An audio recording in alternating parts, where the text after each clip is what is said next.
Joe, when you look back at the regular season and, what you guys accomplished, in this part of the season, what are you most proud of, this team being able to do that you kind of set out to do in training camp?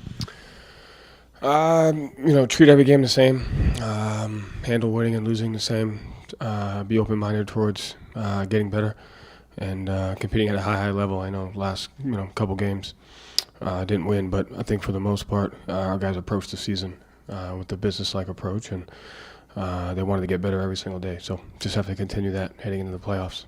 What's this week like, for you? Obviously, starters rest in the last couple games of the year, and then the long layoff with the play-in. You were in a similar position last year. What's the key to kind of ramping up and energizing yourself for the playoffs next weekend? Re-energizing would assume that we were not energized. So there's no such thing as re-energize. You just stick with it, keep getting back to it. It's a good opportunity for us this week to worry about ourselves, get better, create a high level of stress and pressure and anxiety in practice, and get after it, and go from there. So we're ready to go. Most important thing is being ready for today's game, and then we get to that. Joe, last year you went into the season in the head coaching role, came in a little unusual way. This year, going into the playoffs, last year was your first playoffs. With a whole summer to sort of build your staff, get used to this team, how is your mindset changing before this playoff run versus last year with a whole year of experience behind? You just pull from the experiences that you had. Obviously, we have a shared approach towards, talked about that a lot. This is how we go about doing things. This is how we're going to prepare. This is how we're going to execute. This is what our system looks like. And, I think especially with the experiences, at the end of the day, the playoffs are not much different than the regular season and the preseason. It comes down to the margins. It comes down to being the more physical team. It comes down to execution. So it's the same approach towards winning a basketball game. It's just the intentions and, the pressure, then everything else is a little bit higher because it's, the season could potentially be over. So, but what we can't do is forget that it all comes down to the same thing. You want to win a preseason, a regular season, a playoff game. You got to win the margins. You got to execute. You got to be the tougher playing team. It's that simple.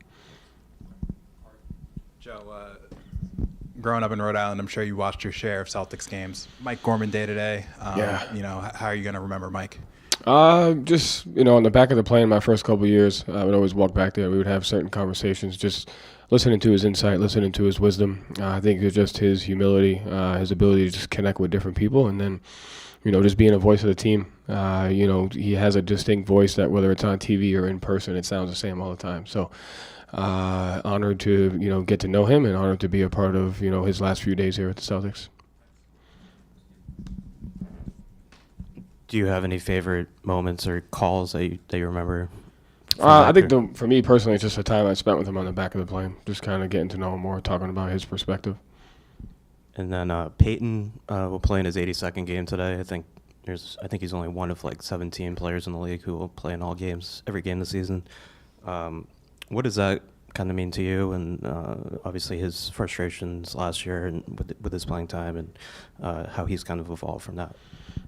He makes himself available every game. He's competitive, wants to win, always ready to play. So, really appreciate just his growth as a player and what he's done for our team, and how he's brought to his game to a whole other level. So it's a credit to him.